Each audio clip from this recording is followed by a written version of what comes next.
Assalamualaikum. In this lecture, I will tell you about explain the role that attitudes play in job performance. Attitudes job performance के अंदर क्या role play करते हैं, ठीक है। सो आई hope कि आप लोगों ने इस क्वेश्चन का ट्यूटोरियल पार्ट 1 जरूर देखा होगा, बिकॉज उसके अंदर मैंने आपको बताया था कि एटीट्यूड्स क्या होते हैं, एटीट्यूड्स कितने कंपोनेंट्स पर मुश्तमिल होते हैं, ठीक है। जॉब सेटिस्फैक्शन क्या है और सेटिस्फैक्शन से रिलेटेड ये जितने भी पॉइंट्स हैं ये हम लोग लास्ट लेक्चर के अंदर डिस्कस कर चुके हैं।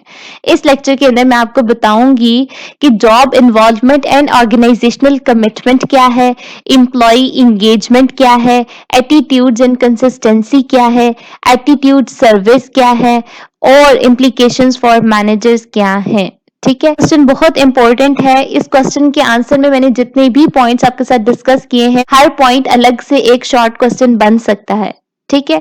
और जॉब सेटिस्फैक्शन के ऊपर तो लॉन्ग क्वेश्चन आ सकता है और सेटिस्फैक्शन से रिलेटेड जितने भी पॉइंट्स है वो आप उनके अंदर शामिल करेंगे, ठीक है। सो आपने इस ट्यूटोरियल को बहुत अच्छे से समझना है। नेक्स्ट पॉइंट है job involvement and organisational commitment. Job involvement क्या है, ठीक है, यानी जॉब के अंदर अपने काम के अंदर इन्वॉल्व होना, ठीक है, मेहनत करना, अपने काम को कंप्लीट करना।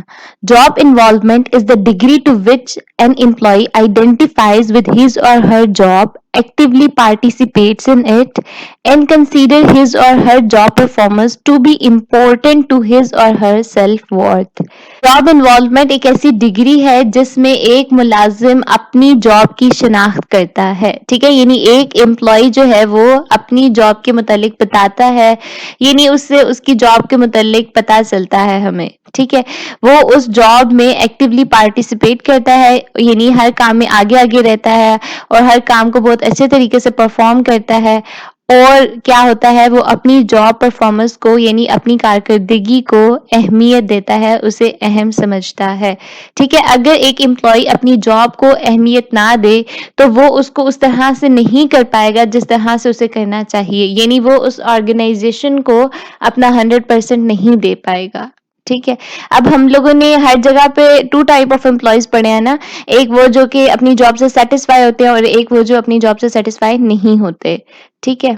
Employees with a high level of job involvement strongly identify with and really care about the kind of work they do. अब ये क्या है, अब ये सेटिस्फाई एम्प्लॉय के बारे में बता रहे हैं कि वो एम्प्लॉयज जो कि अपनी जॉब में बहुत ज्यादा इन्वॉल्व होते हैं, ठीक है, और उन्हें पता होता है कि उन्होंने क्या काम करना है, कब करना है, और उन्हें अपने काम की फिक्र भी होती है। सो ये कौन से एम्प्लॉयज होते हैं, वो एम्प्लॉयज होते हैं जो सेटिस्फाई होते हैं। तो उन एम्प्लॉयज का एटीट्यूड बता रहा होता है कि ये हाईली सेटिस्फाई हैं अपनी जॉब से और ये अपने काम को इम्पोर्टेंस देते हैं। Positive attitudes leads them to contribute in positive ways to their work. ठीक है। अब अगर उनका एटीट्यूड पॉजिटिव है तो वो क्या करेंगे, काम को भी पॉजिटिव तरीके से करेंगे, अपनी जो भी उनकी शमूलियत होगी वो अच्छे अंदाज से देंगे। लेकिन अगर उनका एटीट्यूड पॉजिटिव नहीं है, यानी वो अपनी जॉब से सेटिस्फाई नहीं है, उन्हें काम करते हुए गुस्सा आता है, तो वो क्या करेंगे, या अपने कोलीग्स के साथ झगड़ा करते रहेंगे, ठीक है, काम को टाइम पे फिनिश नहीं करेंगे, मिस्टेक होंगी उसके अंदर, तो इस तरह की सिचुएशंस क्रिएट होंगी, ठीक है। सो जॉब इन्वॉल्वमेंट एम्प्लॉय के लिए बहुत ज्यादा जरूरी है और एटीट्यूड्स जॉब इन्वॉल्वमेंट के अंदर बहुत अहम रोल प्ले करता है। इससे हमारे पास ऑर्गेनाइजेशनल कमिटमेंट। ऑर्गेनाइजेशनल कमिटमेंट क्या है कि आपने अगर ऑर्गेनाइजेशन को ज्वाइन किया है तो आपने उसके साथ कमिटमेंट की है, ठीक है, कि मैं इतने अरसे तक इस ऑर्गेनाइजेशन में काम करूंगा, या आपने जो प्रोजेक्ट उसके साथ साइन किया है आप उस प्रोजेक्ट को कंप्लीट करोगे। Organizational commitment is the degree to which an employee identifies with a particular organization and its goals and wishes to maintain membership in that organization. Organisational commitment वो degree है जिस तक एक मुलाजिम यानी एक एम्प्लॉय उस पर्टिकुलर ऑर्गेनाइजेशन और उसके गोल्स को आइडेंटिफाई करता है और वो क्या ख्वाहिश करता है कि वो उस ऑर्गेनाइजेशन के साथ लंबे अरसे तक काम करे और अपनी मेंबरशिप जो है वो बरकरार रखे, ठीक है। Where job involvement is identifying with your job and organisational commitment is identifying with your employing organisation. Job में शमूलियत आपकी जॉब के साथ साथ शनाख्त कर रही होती है, यानी आप जो भी जॉब परफॉर्म कर रहे हो उसमें आपकी शमूलियत आपकी जॉब से पता चलेगी, ठीक है। और ऑर्गेनाइजेशनल कमिटमेंट आपकी मुलाजमत करने वाली ऑर्गेनाइजेशन के साथ शनाख्त कर रही है, यानी जिस ऑर्गेनाइजेशन में आप काम कर रहे हो उस ऑर्गेनाइजेशन से आप रेफर किए जाओगे, ठीक है। एक एग्जाम्पल शेयर करती हूँ मैं आपके साथ एप्पल की, ठीक है। एप्पल किस तरह अपने एम्प्लॉयज को सेटिस्फाई करता है, अपने कस्टमर्स को सेटिस्फाई करता है, किस तरह वो अपनी प्रोडक्ट्स की सेल को इंक्रीज करता है, ठीक है। Apple understands that satisfied employees increase customer satisfaction and loyalty. ठीक है, एप्पल क्या समझता है कि मुतमईन एम्प्लॉयज जो होंगे ऑर्गेनाइजेशन के अंदर, ऐसे एम्प्लॉयज जो कि सेटिस्फाई होंगे, वो अपनी जॉब में अपनी एफर्ट अपना टाइम इन्वेस्ट करना चाहते होंगे। एप्पल समझता है कि वो एम्प्लॉयज ही सिर्फ कस्टमर की लॉयल्टी और सेटिस्फैक्शन को इंक्रीज कर सकते हैं, ठीक है। यानी वो एम्प्लॉयज ही सिर्फ कस्टमर को उनकी प्रोडक्ट से सेटिस्फाई कर सकते हैं, कस्टमर को अपनी लॉयल्टी का यकीन दिला सकते हैं, ठीक है। The company provides the tools and training Apple retail store employees need to satisfy customer needs. Apple के जितने भी रिटेल स्टोर है वहां पर एम्प्लॉयज को कस्टमर को सेटिस्फाई करने की जरूरत होती है, ठीक है। अगर कस्टमर सेटिस्फाई हो गया तो वो आपकी प्रोडक्ट जरूर खरीदेगा, जब तक कि वो सेटिस्फाई नहीं होता आप उसको अपनी प्रोडक्ट नहीं बेच सकते। और इसके लिए एप्पल अपने एम्प्लॉयज को क्या प्रोवाइड करता है, टूल्स एंड ट्रेनिंग प्रोवाइड करता है, ताकि उन्हें पता चले कि उन्होंने किस तरह से कौन सा वे इख्तियार करना है कस्टमर से बात करने का, कस्टमर को सेटिस्फाई करने का, ठीक है। Apple hires people who are friendly, willing to help others, and are passionate about Apple products and technology, and then teaches them how to work together in a collaborative environment that makes customer feel comfortable. ठीक है। अब आई hope कि आपको इन lines की बहुत अच्छे से समझ पहले से ही आ गई होगी, बिकॉज ये हम लोग बहुत बार स्टडी कर चुके हैं, ठीक है। इसमें कुछ भी मुश्किल नहीं है। लाइक एप्पल जो है वो क्या करता है, अपने कस्टमर को सेटिस्फाई करने के लिए अपने एम्प्लॉयज को ट्रेनिंग देता है।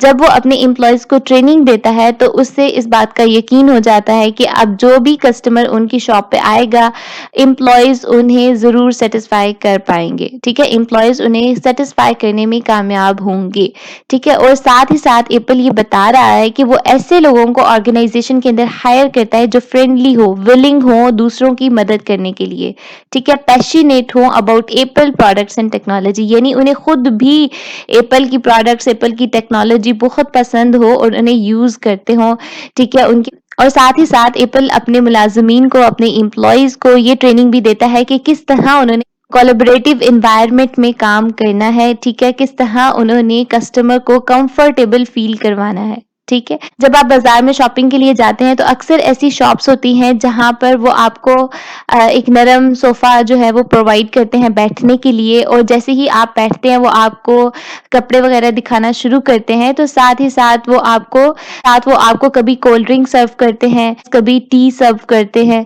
तो आपने कभी सोचा कि वो ऐसा क्यों करते हैं, वो क्यों अपने इजाफी पैसे जो है वो खर्च करते हैं आपकी खातिर मदारत में, वो ऐसा क्यों करते हैं? बिकॉज कस्टमर जो है जब वो दुकान पे जाए तो वो रिलैक्स होके उनकी प्रोडक्ट्स देखे, ठीक है, उनके कपड़े देखे। अगर वो रिलैक्स नहीं होगा तो वो जल्दी जल्दी में देखेगा और उसे कुछ समझ नहीं आएगी और वो नेक्स्ट शॉप की तरफ चला जाएगा, ठीक है। सो वो क्या करते हैं, कस्टमर को आरामदेह फील करवाते हैं, कंफर्टेबल फील करवाते हैं, अच्छा माहौल प्रोवाइड करते हैं, अच्छी लाइटिंग होती है उस दुकान के ऊपर और सारा कुछ बहुत अच्छा होता है, और कस्टमर वहां पे बैठ के आराम से उनकी प्रोडक्ट्स देखता है, उनके कपड़े देखता है, उनमें से जो पसंद आता है फिर वो मुनासिब बार्गेनिंग करके उसको खरीद लेते हैं, ठीक है। सो ये क्या है, ये डिफरेंट स्ट्रेटेजीज हैं कस्टमर को सेटिस्फाई करने के लिए, कस्टमर की लॉयल्टी को इंक्रीज करने के लिए, ठीक है। सो आई होप कि आपको ये एग्जाम्पल बहुत अच्छी लगी होगी और बहुत अच्छे से समझ भी आ गई होगी। अब आप इस पिक्चर के अंदर देख सकते हैं कि ये ब्लू शर्ट्स वाले एप्पल के मुलाजमीन हैं, यानी एप्पल कंपनी के ये एम्प्लॉयज हैं और ये कस्टमर को सेटिस्फाई कर रहे हैं कि एप्पल प्रोडक्ट को आपने किस तरह यूज करना है, एप्पल प्रोडक्ट आपको किस तरह के बेनिफिट्स प्रोवाइड करेगी। सो ये है एप्पल कॉरपोरेशन। नेक्स्ट है हमारे पास एम्प्लॉय इंगेजमेंट। ठीक है, एम्प्लॉय किस हद तक अपने काम से इंगेज हैं। Managers want their employees to be connected to, satisfied with and enthusiastic about their jobs. Manager क्या चाहते हैं, मैनेजर चाहते हैं कि एम्प्लॉयज जो हैं वो अपनी काम से जुड़े रहें, अपनी मुलाजमत को यानी अपने टास्क को अच्छे तरीके से परफॉर्म करें, पुरजोश रहें और साथ ही साथ उससे सेटिस्फाई भी हों। ठीक है, और ये कंसेप्ट क्या कहलाता है, employee engagement. Highly engaged employees are passionate about and deeply connected to their work. Disengaged employees have essentially checked out and don't care. अब यहाँ पर फिर उन्होंने दो तरह के एम्प्लॉयज का जिक्र किया है, एक वो जो कि हाईली इंगेज्ड हैं और दूसरे वो जो कि डिसएंगेज्ड हैं। हाईली इंगेज्ड एम्प्लॉयज किस तरह के होते हैं, वो पैशनेट होते हैं, अपने काम से डीपली कनेक्टेड होते हैं। ठीक है, और दूसरी तरफ डिसएंगेज्ड एम्प्लॉयज जो है वो अपने काम से डीपली कनेक्टेड नहीं होते। ठीक है, डिसएंगेज्ड एम्प्लॉयज अपना काम तो करते हैं लेकिन उनके पास उसके लिए कोई एनर्जी, कोई पैशन नहीं होता, यानी वो सेटिस्फाई ही नहीं होते अपने काम के लिए, बस वो मजबूरी में आप कह सकते हैं कि काम कर रहे होते हैं ऑर्गेनाइजेशन के साथ। ठीक है, सो आई होप कि आपको हाईली इंगेज्ड एम्प्लॉयज और डिसएंगेज्ड एम्प्लॉयज का डिफरेंस क्लियर हो गया होगा। हाईली इंगेज्ड एम्प्लॉयज आपने याद रखना है कि वो सेटिस्फाई एम्प्लॉय होते हैं। ठीक है, वो अपने काम के साथ डीपली कनेक्टेड होते हैं, वो एक्टिवली पार्टिसिपेट करते हैं, पैशनेट होते हैं। और डिसएंगेज्ड एम्प्लॉयज जो होते हैं वो सेटिस्फाई नहीं होते अपने जॉब से और साथ ही साथ वो उसमें एक्टिवली पार्टिसिपेट भी नहीं करते, पैशनेट भी नहीं होते। ठीक है, बस वो काम करते हैं और चले जाते हैं। ठीक है, they have no energy for it. Next है हमारे पास एटीट्यूड्स एंड कंसिस्टेंसी। एटीट्यूड्स क्या है और कंसिस्टेंसी क्या है। ठीक है, एटीट्यूड्स हमारे रवैये और कंसिस्टेंसी मुस्तकिल मिजाजी। This tendency means that individuals try to reconcile differing attitudes and align their attitudes and behavior so they appear rational and consistent. इस टेंडेंसी का मतलब है कि इंडिविजुअल्स के मुख्तलिफ रवैयों को मिलाने की कोशिश करते हैं। ठीक है, उनके रवैयों को हम आहंग बनाते हैं यानी अलाइन करते हैं ताकि वो रेशनल और कंसिस्टेंट नजर आए। ठीक है, when they encounter an inconsistency, individuals will do something to make it consistent. ऐसे ही उन्हें उनके एटीट्यूड्स में मुतजाद नजर आता है यानी एक दूसरे के एटीट्यूड में फर्क नजर आता है। individuals will do something, individuals कुछ करते हैं उसे consistent यानी मुस्तकिल मिजाज करने के लिए। ठीक है, अब वो क्या करते हैं, by altering the attitudes, उनके रवैये तब्दील करते हैं, altering the behavior, और उनके अंदर जो अदम मुताबिकत है यानी जो उनके अंदर सिमिलैरिटी नहीं है, वो एक दूसरे के साथ बुरे तरीके से पेश आते हैं। ठीक है, एक दूसरे के पॉइंट ऑफ व्यू में तजाद है उसको रेशनलाइज करते हैं। एक एम्प्लॉय के अंदर ऑर्गेनाइजेशन में काम करते हुए कंसिस्टेंसी का होना बहुत जरूरी है। अगर उनके रवैयों में तजाद पाया गया तो ऑर्गेनाइजेशन का जो इन्वायरमेंट है वो कभी भी ठीक नहीं रहेगा। ठीक है, हर रोज लड़ाई झगड़े होंगे और मैनेजर उसको मेंटेन नहीं रख पाएगा। ठीक है, तो मैनेजर क्या करता है, उन्हें ट्रेन करता रहता है। जैसे ही उसे पता चलता है कि फलां बंदे का फलां के साथ झगड़ा हुआ है यानी उनकी आपस में क्लैश चल रहा है। ठीक है, वो उनके पॉइंट ऑफ व्यू में फर्क है या एक एम्प्लॉय कहता है कि इस काम को इस तरह से करना है और दूसरा एम्प्लॉय कहता है नहीं इसको इस तरह से करना है और दोनों ही एक पॉइंट पे राजी नहीं हो रहे। सो उनको एक पॉइंट पे लाने के लिए मैनेजर फौरी इकदामात करता है यानी उनकी काउंसलिंग करता है, उनके बिहेवियर को अल्टर करता है, उनके एटीट्यूड को अल्टर करता है ताकि इनके मुतजाद रवैये जो हैं यानी अदम मुताबिकत जो है उसको वो रेशनलाइज हो सके। ठीक है, सो उम्मीद है कि आप लोगों को एम्प्लॉय की कंसिस्टेंसी की समझ आ गई होगी कि एम्प्लॉय के लिए कंसिस्टेंसी कितनी जरूरी है। ठीक है, नेक्स्ट है हमारे पास एटीट्यूड सर्वेज। एटीट्यूड सर्वे क्या है, अब हम लोग एटीट्यूड की जांच पड़ताल के लिए सर्वे करते हैं ऑर्गेनाइजेशन के अंदर। अब सर्वे करने से क्या होता है, many organisations regularly survey their employees about their attitudes. बहुत सी ऑर्गेनाइजेशन एम्प्लॉयज के एटीट्यूड्स को जानने के लिए रेगुलरली सर्वे करती हैं। ठीक है, typically attitude surveys present the employee with a set of statements और question eliciting how they feel about their jobs. Attitude service के अंदर क्या होता है कि हम लोग एम्प्लॉय को एक क्वेश्चन पेपर देते हैं जिसके ऊपर डिफरेंट स्टेटमेंट्स होती हैं जिससे हम लोग उसके एटीट्यूड्स को जांचते हैं। ठीक है? कि वो अपनी जॉब के बारे में किस तरह का फ़ील करता है, वर्क ग्रुप, सुपरवाइज़र्स और ऑर्गेनाइज़ेशन, ठीक है? इन सब के बारे में वो किस तरह का फ़ील करता है, इनसे रिलेटेड उसके ऊपर स्टेटमेंट्स गिवन होती हैं, ठीक है?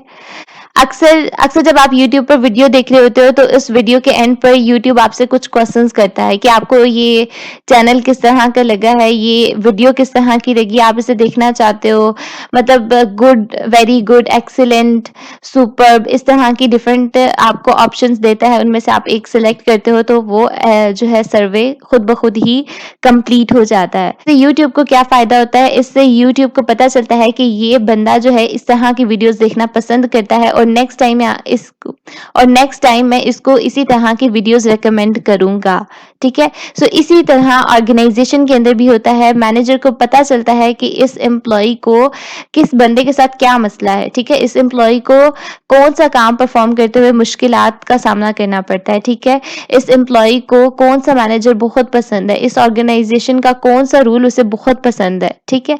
सो इस तरह की डिफरेंट स्टेटमेंट्स होती हैं जिससे वो एम्प्लॉयी के एटीट्यूड का अंदाज़ा लगाते हैं। Implications for managers should be interested in their employees' attitudes as they influence behavior. Manager को एम्प्लॉय के रवैयों में दिलचस्पी होनी चाहिए बिकॉज इसी तरह वो उनके एटीट्यूड्स को एवेल्युएट कर सकता है और वो उनको रेशनलाइज कर सकता है। Satisfied and committed employees for instance have lower rates of turnover and absenteeism. Service के अंदर आपको पता चलता है कि कौन सा एम्प्लॉय अपनी जॉब से सेटिस्फाई है, कितना कमिटेड है, किस हद तक वो ऑर्गेनाइजेशन से सेटिस्फाई नहीं है, ठीक है? और सेटिस्फाई एम्प्लॉयज जो है वो बहुत कम ऑर्गेनाइजेशन को छोड़कर जाते हैं, बहुत कम वो ऑर्गेनाइजेशन में गैर हाजिर होते हैं, ठीक है? As compared to dissatisfied employees. I hope कि आपको एटीट्यूड सर्विस का पॉइंट क्लियर हो गया होगा। Here are some sample statements for an employee attitude survey. ठीक है, एम्प्लॉय एटीट्यूड सर्वे में जो स्टेटमेंट्स होती हैं उनका एक सैंपल यहाँ पर दिया गया है, ठीक है? सो लास्ट पॉइंट है हमारे पास इम्प्लीकेशंस फॉर मैनेजर्स। मैनेजर को क्या काम करना चाहिए एम्प्लॉय के एटीट्यूड को बेहतर बनाने के लिए, ठीक है? Managers should be interested in their employees attitudes because they influence behaviour. Satisfied and committed employees for instance have lower rates of turnover and absenteeism, ठीक है? ये हम लोग इससे पहले वाले पॉइंट के अंदर डिस्कस कर चुके हैं कि मैनेजर को एम्प्लॉय के बिहेवियर में सबसे पहले इंटरेस्ट होना चाहिए। अगर मैनेजर को एम्प्लॉय के बिहेवियर में इंटरेस्ट है कि एम्प्लॉय का बिहेवियर अच्छा है या बुरा है, तो तब ही वो उसको रेशनलाइज कर सकता है, वो उसको चेंज कर सकता है, ठीक है? और सेटिस्फाइड और कमिटेड एम्प्लॉयज का ऑर्गेनाइजेशन में बहुत कम रेट है टर्नओवर और एब्सेंटिज्म के अंदर, ठीक है? If managers want to keep resignations and absence down, अगर मैनेजर एब्सेंस और रेजिग्नेशंस को डाउन रखना चाहता है, specially among the more productive employees, specially productive employees के अंदर, they will want to do things that generate positive attitudes, तो उसे ऐसा लाहे अमल बनाना चाहिए जिससे एम्प्लॉय का एटीट्यूड पॉजिटिव हो, ठीक है? यानी पॉजिटिव एटीट्यूड्स जनरेट हों। Satisfied employees also perform better on the job. Satisfied employees ही सिर्फ अपनी जॉब को अच्छे तरीके से परफॉर्म कर सकते हैं, ठीक है? इस पूरे क्वेश्चन के अंदर हम लोगों ने सेटिस्फाइड और डिससेटिस्फाइड एम्प्लॉयज का जिक्र किया है और हर पॉइंट के अंदर भी आप लोगों ने सेटिस्फाई और डिससेटिस्फाई एम्प्लॉय का जिक्र करना है, ठीक है? और बाकी मुझे उम्मीद है कि आप लोग बहुत अच्छे से थ्योरी को ऐड कर सकते हैं, बहुत अच्छी एग्जांपल्स दे सकते हैं। मेन हमारा फोकस किसके ऊपर है कि आपको पॉइंट की समझ आ जाए कि आपके इस पॉइंट को आपने किस तरह से एक्सप्लेन करना है, ठीक है? सो इस लेक्चर के अंदर ये सारे पॉइंट्स कंप्लीट हो गए हैं। आई होप कि आपको बहुत अच्छे से समझ आई होगी। अगर कोई क्वेश्चन है, कोई क्यूरी है तो आप लोग कमेंट्स के अंदर पूछ सकते हैं और बाकी जो भी मटेरियल मैंने आप लोगों को इन पॉइंट से रिलेटेड इस वीडियो लेक्चर के अंदर बताया है वो इनफ है। आप लोग वीडियो को पॉज करें, उसे राइट डाउन करें और लर्न करें। लास्ट में रिक्वेस्ट है आप लोगों से कि इस चैनल को सब्सक्राइब ज़रूर करें बिकॉज़ इससे मुझे मोटिवेशन मिलती है और पता चलता है कि वाक़ई ही मैं जो कर रही हूँ वो बहुत अच्छा कर रही हूँ और आपको उससे कुछ बेनिफिट हो रहा है, ठीक है? So don't forget to subscribe this channel for more interesting management lecture. Happy learning and thanks for watching.